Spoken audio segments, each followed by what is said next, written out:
Војдан веднаш ја враќа топката за Гилон, едно рискантно проигрување, излета Пепин. Делалич, па Војдан Стојановски. Кој ќе го земе шутот? Војдан ќе оди сам и потоа обид со тројка. Става печат на оваа победа, 16 разлика.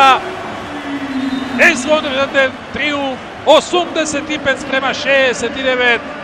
Ајде рано е меѓутоа резултат кој што ветува полуфинале. Доколку се одигра пристојно во реваншот во Широки за 7 дена на реваншот во Босна и Херцеговина.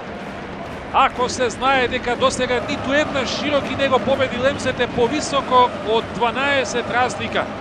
Тоа би можело да биде и добра препорака во однос на надежите и начинот на кој што македонскиот кошаркарски шампион ќе отпатува по 7 дена на гостувањето во Широки.